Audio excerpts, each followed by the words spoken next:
Lisa Gardner, juste derrière moi.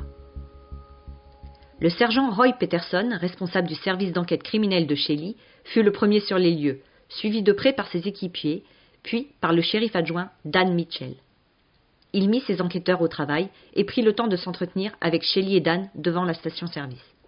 Dans la chaleur accablante de ce mois d'août, leurs uniformes étaient déjà trempés de sueur, mais cela restait plus supportable que le spectacle du bain de sang et la puanteur qui empirait rapidement à l'intérieur de la supérette.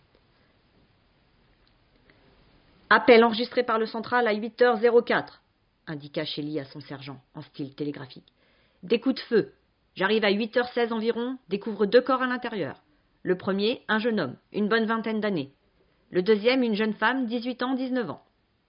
Tous 2 criblés de balles. »« Le patron du magasin ?» s'enquit Roy.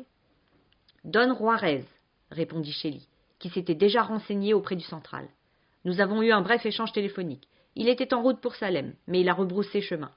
Jusqu'à preuve du contraire, il pense que la caissière est Erin Hill. En tout cas, c'est elle qui était prévue sur le planning de ce matin. Et le corps correspond à son signalement. Une famille du coin.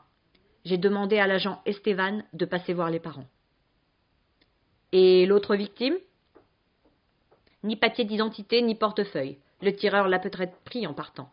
Le pick-up est immatriculé au nom d'une société d'affrètement de bateaux de pêche. Il va falloir faxer le numéro à nos collègues de Nehalem. Peut-être que l'un d'eux pourra nous donner un nom. »«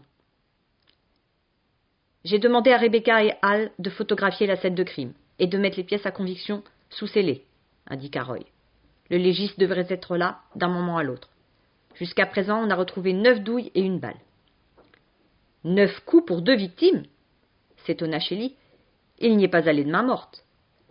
L'homme a pris 3 balles dans la poitrine, 1 dans la tête. Même chose pour la caissière. 1 balle dans la tête, 3 dans le torse, dont 1 qui lui a transpercé la main. L'arme ? La balle qu'on a retrouvée ressemble à du 9 mm. Shelley poussa un soupir. Les armes de ce calibre étaient monnaie courante, surtout dans la région.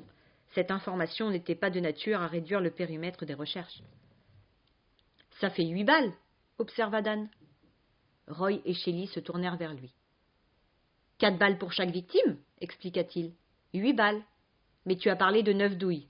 Alors, où est parti le dernier coup ? » « Ah, je n'en étais pas encore arrivé à ce point de mon récit, dit Shelley avec un sourire sinistre. Il s'avère que nous avons une 3e victime à déplorer, la caméra de surveillance. Mais avec un peu de chance, ce sera peut-être notre unique témoin. » Il y avait des mouches partout.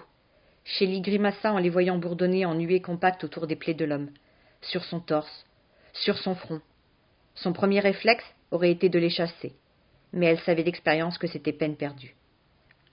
Ils contournèrent le cadavre sur la pointe des pieds, puis remontèrent le rayon en façade du magasin jusqu'au mur des boissons fraîches. Devant les réfrigérateurs, l'air était légèrement plus respirable, et Shelley poussa un petit soupir. De cette position stratégique, elle pouvait, en se retournant vers la porte d'entrée, embrasser du regard la quasi-totalité du petit magasin et de ses 6 rayons. La caisse, à droite de la porte, était en partie masquée par des paquets de chips, mais au-dessus, Shelley apercevait la fameuse caméra. Un petit œil noir qui pendait désormais de guingois, l'objectif brisé par 1 balle. « Bien visé, dit-elle.